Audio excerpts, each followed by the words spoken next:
Jepang mendadak menyerang Pearl Harbor di Hawaii, pangkalan Angkatan Laut Amerika Serikat terbesar di Pasifik pada 8 Desember 1941 yang dipimpin oleh Laksamana Yamamoto, bergerak sangat cepat menuju selatan termasuk ke Indonesia.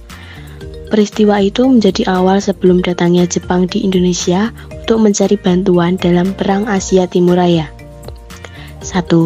Masuknya Jepang ke Indonesia. Jepang pertama kali mendarat di Indonesia pada 10 Januari 1942 di kota Tarakan dan selanjutnya menduduki beberapa daerah yang lain.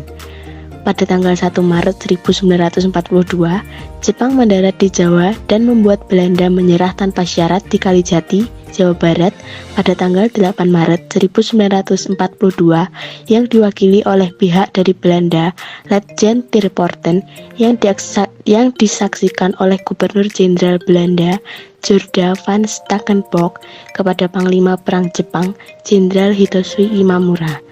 Sejak itu, kekuasaan Belanda di Indonesia berakhir dan digantikan oleh Jepang. Sambutan rakyat Indonesia. Untuk meyakinkan rakyat Indonesia, tentara Jepang mempropagandakan kedatangannya ke Indonesia untuk membebaskan rakyat dari penjajahan bangsa Barat dan memajukan rakyat Indonesia untuk memperoleh dukungan dan bantuan rakyat dalam Perang Asia Timur Raya. 3. Pembentukan pemerintahan militer Jepang.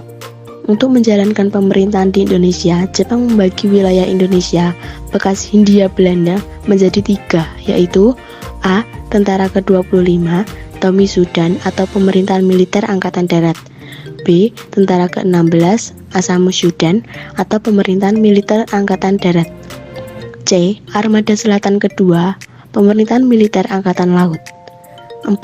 Pembentukan pemerintahan sipil Jepang.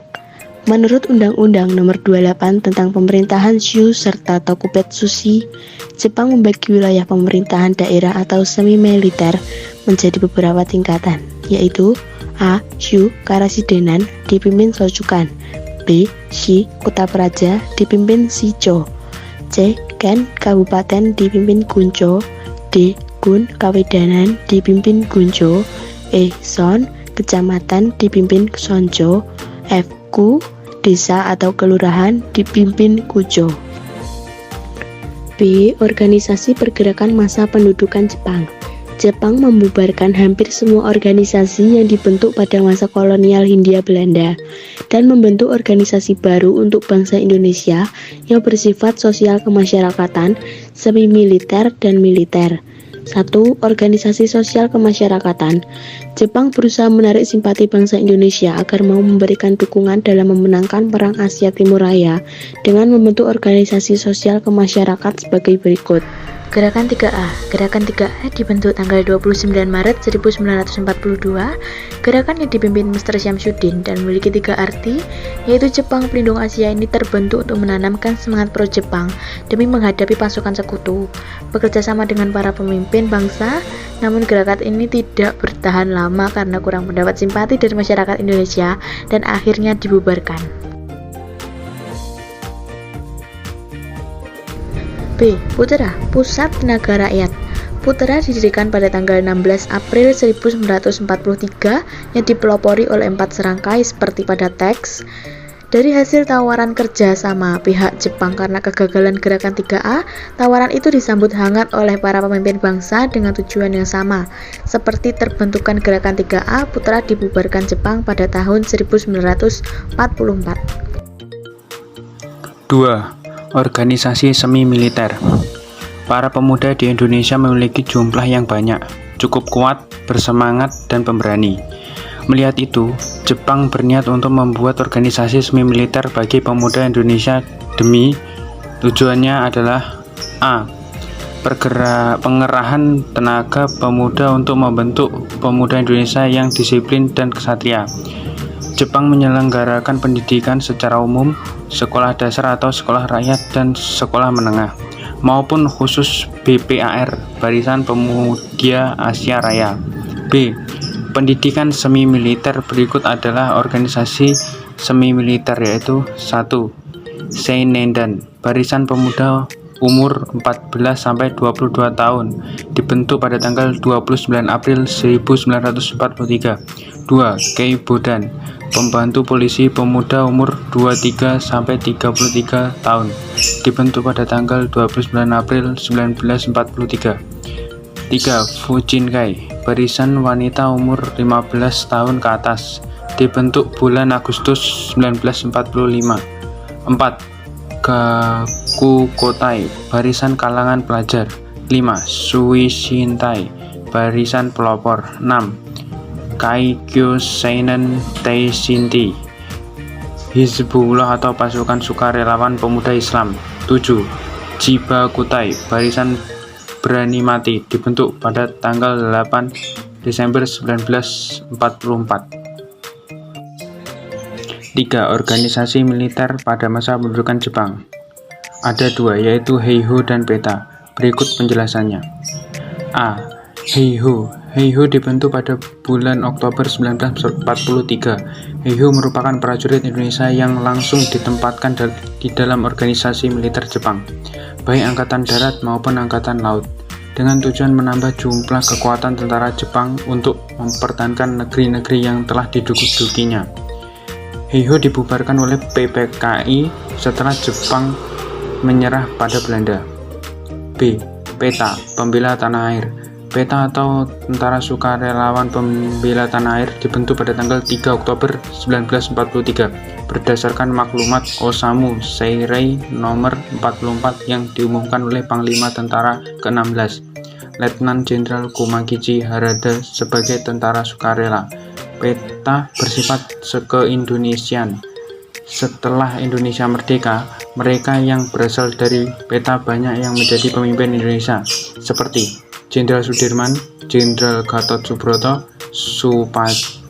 Supayadi, dan Jenderal Ahmad Yani.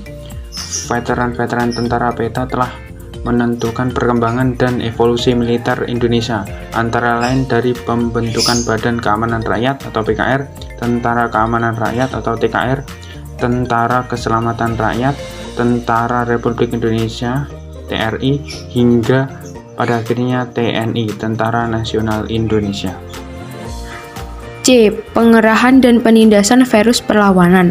Pada masa Jepang, banyak usaha eksploitasi dilakukan untuk mencapai kemakmuran bersama Asia Raya, khususnya untuk mencapai kebutuhan industrialisasi. Berikut ulasan mengenai usaha-usaha Jepang. 1. Bidang ekonomi. Dalam bidang ini, Jepang menerapkan konsep ekonomi perang. Karena Indonesia memiliki hasil bumi yang melimpah, Jepang sangat tertarik untuk mengeksploitasi demi kepentingan industri negaranya sendiri.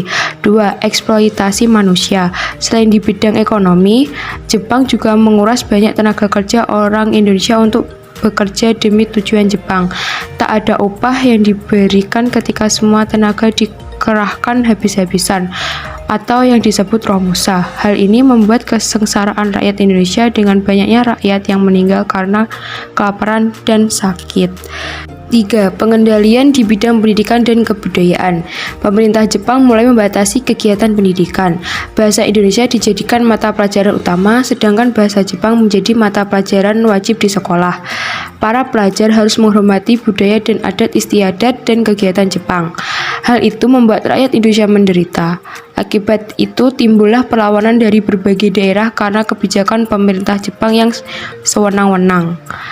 Berikut adalah beberapa contoh perlawanan rakyat Indonesia. Yang pertama, perlawanan melalui organisasi bentukan Jepang. Rakyat Indonesia menggunakan organisasi ini untuk menggembleng semangat cinta tanah air anggotanya. Misalnya, Putra, Jawa, Hokokai, dan lain-lain. 2. Perlawanan melalui gerakan rahasia atau gerakan bawah tanah. Rakyat Indonesia yang tidak bersedia mengikuti organisasi bentukan Jepang bergabung dalam gerakan ini dengan maksud melakukan sabotase dan tindakan perusakan terhadap sarana dan prasarana vital milik Jepang. 3. Perlawanan bersenjata terhadap pemerintah militer Jepang. Masuknya Jepang ke Indonesia menimbulkan perlawanan dari Aceh yang dipimpin oleh Tengku Abdul Dalil. Namun dalam perlawanan ini sang pemimpin kalah dan menyebabkan sebagian tewas dari dua pihak. D. Berakhirnya pendudukan Jepang di Indonesia. 1. Dampak kedatangan dan pendudukan Jepang di Indonesia. A. Bidang politik. Banyak organisasi pada masa Hindia Belanda yang dibubarkan, lalu diganti oleh bentukan Jepang. Jepang membuat undang-undang larangan untuk berserikat dengan hukuman apabila dilanggar, yakni disiksa dengan kejam. B. Sosial, budaya, dan ekonomi. Jepang mengeksploitasi tenaga kerja di Indonesia melalui Romusa, sehingga membuat sawah-sawah terlantar. C. Pendidikan. Pendidikan di Indonesia pada masa Jepang mengalami kemunduran dibanding pada masa Hindia Belanda. Namun, keuntungannya adalah rakyat Indonesia memperoleh pendidikan militer dan semi-militer yang sangat berguna ketika Indonesia merdeka. D. Bidang birokrasi dan militer. Banyak tenaga rakyat termasuk para pemuda yang dikerah untuk Jepang demi tujuannya. 2. Badan Persiapan Kemerdekaan. Berakhirnya pendudukan Jepang di Indonesia dimulai dari kemenangan sekutu atas Jepang. Terdesaknya Jepang membuat mereka memberikan janji kemerdekaan kepada Indonesia dan membentuk BPUPKI, kemudian membentuk PPKI. Meskipun tujuannya tetap sama untuk mempertahankan penduduknya, namun hal sama juga dilakukan Indonesia untuk mencapai kemerdekaan. Indonesia. Pada 14 Agustus 1945, pasukan Jepang menyerah tanpa syarat kepada pihak sekutu. Berita ini diketahui oleh kalangan pemuda bangsa Indonesia di Bandung pada 15 Agustus 1945 melalui berita siaran radio BBC London. Pada 15 Agustus 1945, Insinyur Soekarno dan Dr. Andes Muhammad Hatta baru kembali ke tanah air memenuhi panggilan Panglima Jepang untuk Asia Tenggara, yaitu Marsekal Terauchi di Saigon, Vietnam. Dari sinilah terjadi pro dan kontra tentang proklamasi kemerdekaan Indonesia. Golongan muda ingin cepat-cepat dilaksanakannya proklamasi kemerdekaan Indonesia, karena hal ini merupakan hak dan masalah rakyat Indonesia sendiri, tanpa bergantung pada negara atau bangsa yang lain. Sedangkan golongan tua menginginkan bahwa kemerdekaan Indonesia harus dilakukan secara terorganisir. Misalnya, dengan pernyataan dari bangsa-bangsa lain, dengan melampirkan tanda tangan, dan lain sebagainya. Perbedaan pendapat ini membuat para golongan muda melakukan penculikan yang dilakukan oleh sejumlah pemuda yang dikomandoi oleh Sukarni, Wikana, dan Hairul Saleh dari perkumpulan Menteng 31 untuk membawa Soekarno-Hatta yang termasuk golongan tua pada saat itu menuju ke Rengas Dengklok, tempat yang jauh dari jalan raya utama Jakarta Cirebon, pada tanggal 16 Agustus 1945. Hal ini dilakukan agar mereka jauh dari pengaruh pemerintah pendudukan Jepang. Saat itu, di Jakarta terjadi pula perundingan yang sangat sengit antara Ahmad Subarjo yang mewakili golongan tua dengan Wikana yang mewakili golongan muda. Dan akhirnya tercapai kesepakatan bahwa kemerdekaan Indonesia, proklamasi kemerdekaan Indonesia harus dilaksanakan di Jakarta. Akhirnya, Soekarno dan Hatta dijemput di Rengas Dengklok untuk menuju rumah Laksamada Tadashi Maeda yang berada di daerah Menteng. Naskah proklamasi akhirnya dirumuskan oleh Insinyur Soekarno, Dr. Andes Muhammad Hatta, dan Ahmad Subarjo. Banyak pertimbangan sebelum tercapainya kata sepakat mengenai kepastian isi dan redaksional dari naskah teks proklamasi. Setelah disepakati, selanjutnya Sayuti Melik yang mengetik sesuai dengan naskah yang telah mengalami berbagai perubahan yang akhirnya disepakati tersebut. Penyusunan teks berlangsung hingga dini hari pada tanggal 17 Agustus 1945. Proklamasi. Kami, bangsa Indonesia, dengan ini menyatakan kemerdekaan Indonesia. Hal-hal yang mengenai pemindahan kekuasaan dan lain-lain diselenggarakan dengan cara saksama dan dalam tempo yang sesingkat-singkatnya. Jakarta, 17 Agustus 1945, atas nama bangsa Indonesia, Soekarno-Hatta.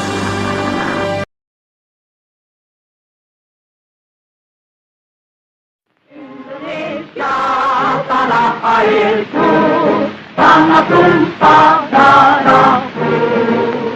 Di sanalah aku berdiri, jadi pandu hidupku. Indonesia kebangsaanku, bangsa dan tanah airku. Marilah kita berseru, Indonesia bersatu. Hiduplah tanahku, hiduplah negeriku, bangsaku, rakyatku semuanya. Bangunlah jiwanya, bangunlah badannya, untuk Indonesia Raya. Indonesia Raya, merdeka, merdeka, tanahku, negeriku yang ku cinta. Indonesia Raya, merdeka, merdeka, hiduplah Indonesia Raya. Indonesia tanah yang mulia, tanah kita yang kaya. Di sanalah aku berdiri untuk selama-lamanya. Indonesia tanah pusaka, dapat kita semuanya. Marilah kita mendoa Indonesia bahagia. Tubuhlah tanahnya, tubuhlah jiwanya, bangsanya, rakyatnya semuanya. Sadarlah hatinya, sadarlah budinya, untuk Indonesia Raya. Indonesia Raya, merdeka, merdeka, tanahku, negeriku yang ku cinta. Indonesia Raya, merdeka, merdeka, hiduplah Indonesia Raya. Indonesia tanah yang suci, tanah kita yang satu. Sanalah aku berdiri, jaga ibu sejati. Indonesia tanah berseri, tanah yang aku sayangi. Marilah kita berjanji, Indonesia abadi. Selamatlah rakyatnya, selamatlah putranya, pulaunya, lautnya, semuanya. Majulah negerinya, majulah pandunya, untuk Indonesia Raya. Indonesia Raya, merdeka, merdeka, tanahku, negeriku yang ku cinta. Indonesia Raya, merdeka, merdeka, hiduplah Indonesia Raya. Indonesia Raya, merdeka, merdeka, tanahku, negeriku yang ku cinta. Indonesia